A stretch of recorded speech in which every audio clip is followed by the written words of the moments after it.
British আসার পরে সমস্ত ওয়াক্ফ সম্পত্তি তারা বাজেয়াপ্ত করে। দক্ষ, যোগ্য, নৈতিক, মানবিক এবং দেশপ্রেমিক হিসেবে গড়ে তুলতে চাই। মাদ্রাসা শিক্ষার অতীত গৌরবকে ফিরিয়ে আনতে মাদ্রাসা শিক্ষা ব্যবস্থা এদেশের প্রাচীনতম শিক্ষা ব্যবস্থা। এই শিক্ষা ব্যবস্থায় ছিল একসময় এদেশের একমুখী শিক্ষা ব্যবস্থা। ব্রিটিশ আসার পর মাদ্রাসা শিক্ষা ব্যবস্থাকে বন্ধ করে দেয়। মাদ্রাসাগুলো পরিচালিত হতো ওয়াক্ফ সম্পত্তির মাধ্যমে। লক্ষ লক্ষ একর জমি ছিল ওয়াক্ফ করা, যেগুলো ইনকাম থেকে মাদ্রাসাগুলো চলত। ব্রিটিশ আসার পরে সমস্ত ওয়াক্ফ সম্পত্তি তারা বাজেয়াপ্ত করে। পরে অনেক জ্ঞান দরবারের পর 1780 সালে প্রথম কলিকাতায় সরকারি আলিয়া মাদ্রাসা প্রতিষ্ঠিত হয় এবং পাশাপাশি কাছাকাছি সময়ের ভিতরে দেওবন্দ মাদ্রাসা হয়। এই দুই ধারার মাদ্রাসা।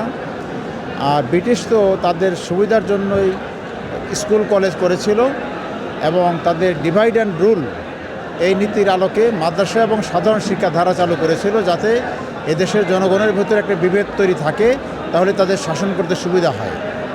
দুঃখজনক হচ্ছে আমাদের দেশ কয়েক দফা স্বাধীন হওয়ার পরেও 47-এ একবার, 71-এ একবার এবং সর্বশেষ আমরা জুলাই বিপ্লবের পর সব মশার বিরুদ্ধে সুরক্ষা দিতে এলো বসুন্ধরা এক্সট্রিম অ্যারোসল। মশার বিরুদ্ধে এক্সট্রিম সুরক্ষা।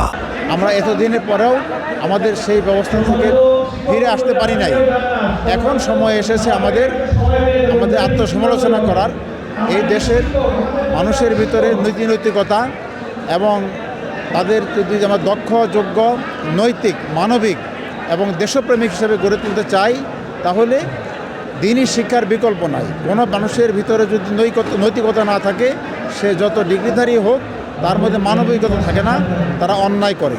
এই জন্য আমরা পরিবর্তিত পরিস্থিতিতে চেষ্টা করছি আমাদের মাদ্রাসা শিক্ষার অতীত গৌরবকে ফিরিয়ে আনতে এবং আমাদের সন্তানদেরকে, ভবিষ্যৎ সন্তানদেরকে দক্ষ, যোগ্য, দেশপ্রেমিক এবং খোদাভীরু নাগরিক হিসেবে গড়ে তুলতে, যারা এই দেশটিকে নেতৃত্ব দেবে এবং দেশকে সুখী, সমৃদ্ধশালী এবং শান্তিময় রূপে গড়ে তুলবে।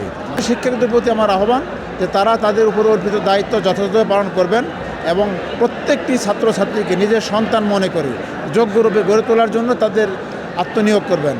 এটি আমার সহকর্মী শিক্ষকদের প্রতি আমার সুনির্দিষ্ট অনুরোধ।